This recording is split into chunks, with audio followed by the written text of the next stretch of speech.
So our first presentation is from Kyla Thomas. Kyla Thomas is a sociologist at the USC Center for Economic and Social Research. Her current work draws on survey, administrative, and field experimental data to examine the structural and cultural mechanisms of race and class inequality.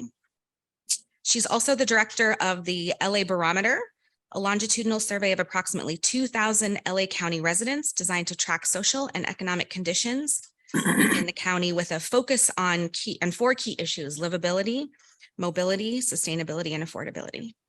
Okay, well, thank you for that introduction. I guess I'm Kyla Thomas from the USC Center for Economic and Social Research. And today I'll be drawing on my experiences developing LABarometer to talk about the promises and pitfalls of local survey panel research.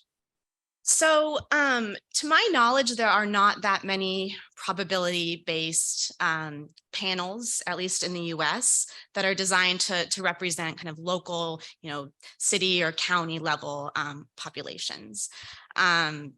Certainly there are there are some national panels, which we'll be talking about today. And there are definitely a lot of local, surveys that happen, at the city or county level.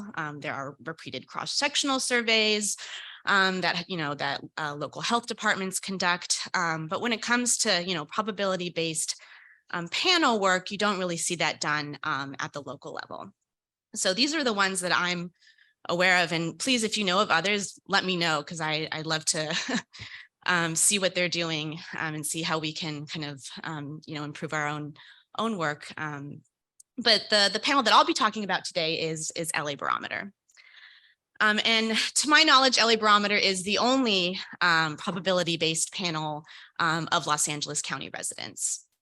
So yes, LABarometer it's an internet survey panel of about 1,800 adults living in Los Angeles County. It's a sub-panel of the Understanding America study. And so apologies to those of you who were at the data workshop yesterday, because I will be repeating some of the things that I talked about. But yes, LABarometer panel members are members of the Understanding America study. And our goal is to grow to about 2,300 members by the end of this year. Surveys, sampling, recruitment, and retainment procedures all follow UAS procedures. And the bulk of the panel is recruited through a targeted sampling of LA County households. Also, internet tablets are provided to LABarometer panel members when needed. So like any oversample of a specific population, LABarometer has created a number of opportunities, and I call these the promises of LABarometer. The first is in-depth investigations. So when we first decided to develop the concept of LABarometer, we reached out to a number of organizations in Los Angeles, Department of Public Health, the County of Los Angeles, the City of LA. And we, the goal of these conversations was to better understand kind of what were the pressing social issues in LA and what were the data gaps. And based on these conversations, we kind of arrived at four key themes.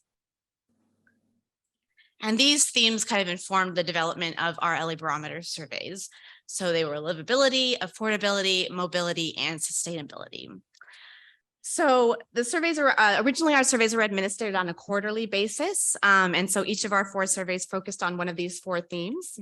Since I guess 2022, we've moved to a biannual survey frequency, and all of our survey data are available for download on our website or on the UAS webpage. So one of the kind of promises of a local survey panel is the ability to dig deeper into kind of local issues. And so one of these is livability and affordability. So our survey on livability and affordability examines neighborhood quality of life and affordability stress in LA. And it's really guided by the principle that a livable community is one where people feel happy, healthy, safe, where they're socially connected and they have access to goods and services that they can afford. And so these are the kind of topics that we focus on in the livability and affordability survey. And then we also have our survey on mobility and sustainability, which examines environmental sustainability, transportation behavior, and community resilience. And this survey was really informed by the conversations we had with local stakeholders. I mean, a big problem in Los Angeles is traffic. So we kept this in mind when we developed the survey. We wanted to understand transportation behavior in LA. And also, I mean, heat and climate change is certainly a very big issue in Los Angeles. And so we wanted to design this survey to better understand exposure to climate hazards in LA and also, protections or resilience to climate change. And so these are some of the topics we focus on in this survey. Another promise of local survey panel research is the ability to link to novel contextual data. So Ari mentioned yesterday that for the UAS kind of national survey effort, they're building a contextual database with all sorts of contextual measures at the census tract level. And we are kind of a part of that UAS effort, but we're also trying to develop measures at the census block level. And one really cool thing about doing local survey research is that we're able to draw on some contextual data that would not be available at a national level. So we have, data sets on tree canopy, on cooling centers, through the LA Department of Public, or through the LA City Police Department and the county. We have access to incident level crime, traffic, housing policy. And then there was a datathon in LA where they were developing or kind of pulling together all of these data sets on kind of neighborhood resources and cultural and arts resources in LA. So there's just some really cool data sets out there at a local level, at least in Los Angeles. I mean, I imagine this is more the case in larger cities and counties. And then I mean, one of the bigger aims of LABarometer has been to do research with a orientation towards our goal is to, not just benefit the research literature, but also our community. We want to do research with a public impact. And so this is something that we've worked pretty hard on. I mean, it certainly takes a lot of time to put out press releases and kind of public reports on top of, trying to do your own research.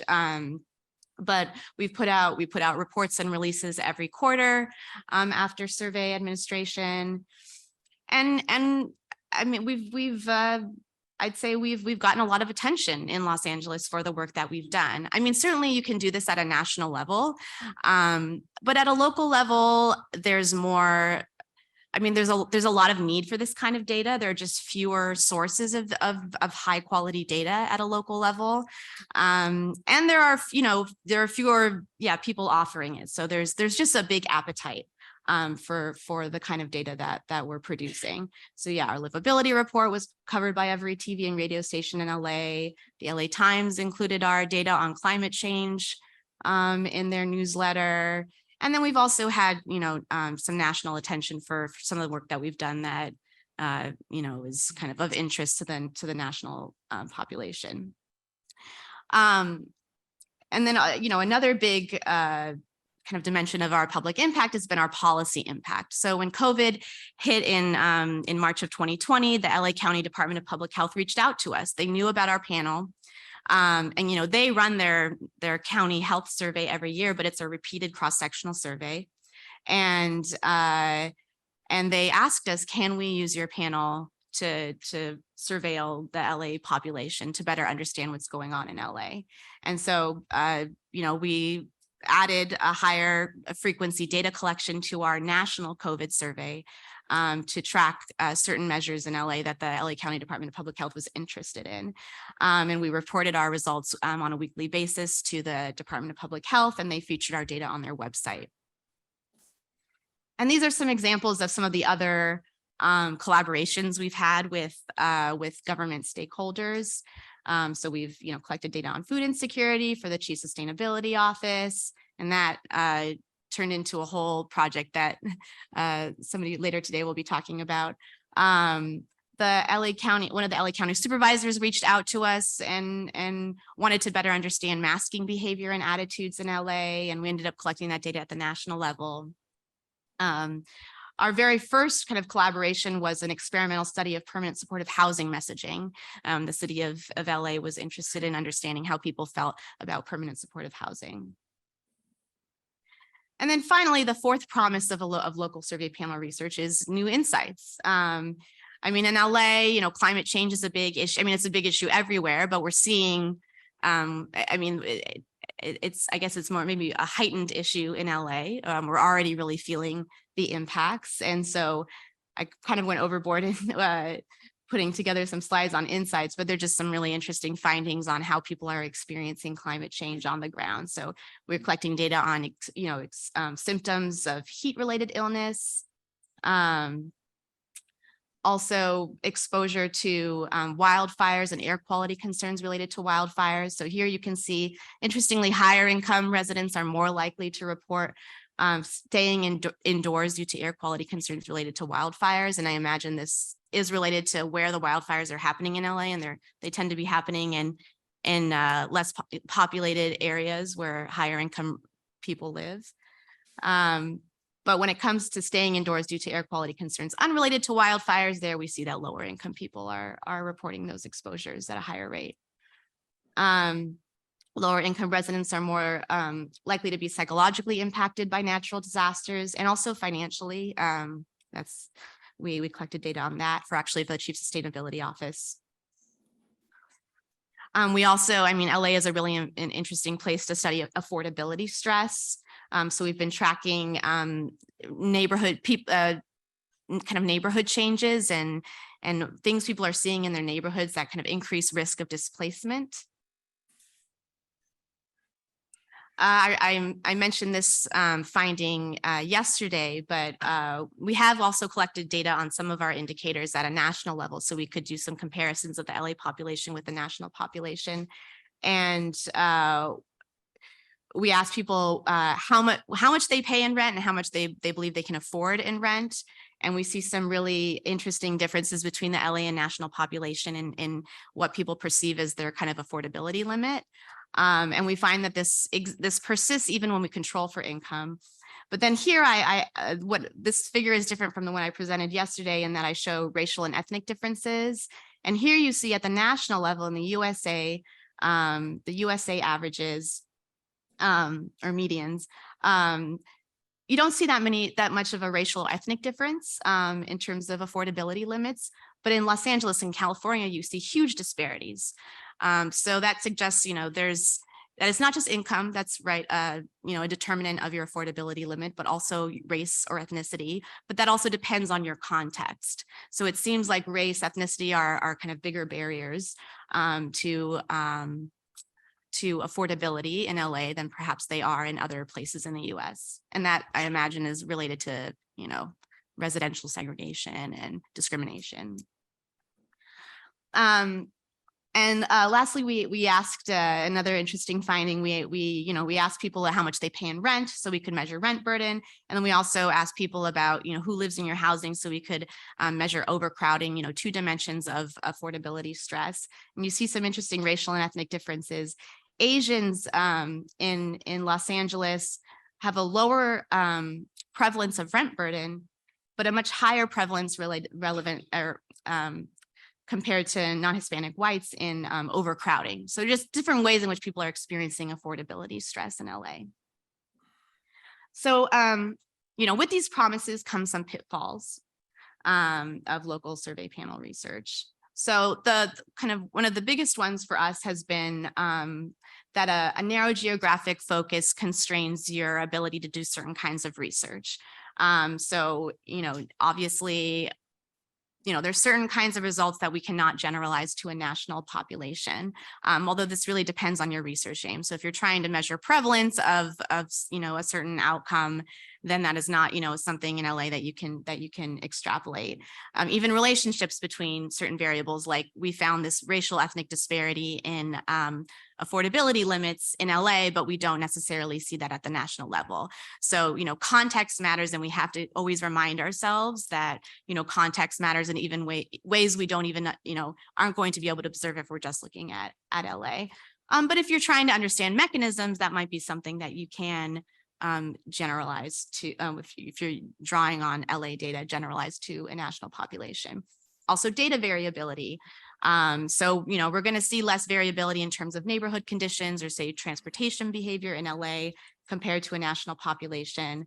But potentially more variability when it comes to looking at, say, affordability stress. So you might see people from more of a range of income brackets experiencing affordability stress in LA compared to the national population. Also, statistical power can be a problem for us when we're trying to dig into subgroups, but this improves as panel size grows. And lastly, an LA focus can make it harder to reach non-LA kind of media, policy, and research audiences.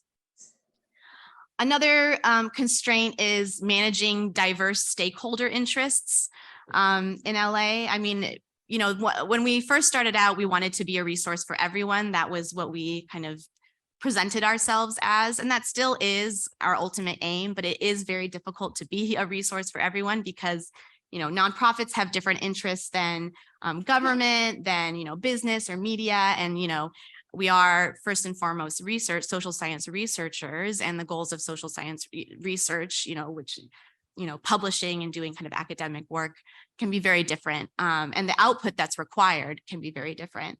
Like nonprofits, government, they tend to want reports and top line and analysis. And we try to do all of these things, but it can be a challenge. And then lastly, funding is certainly a challenge in trying to maintain a local probability-based panel. And, if you have any recommendations for, an ideal funder for this kind of work, we're definitely open to them. But we found that, practitioners really, really like our data. They want to use our data, but they don't necessarily want to pay the premium for a probability-based panel.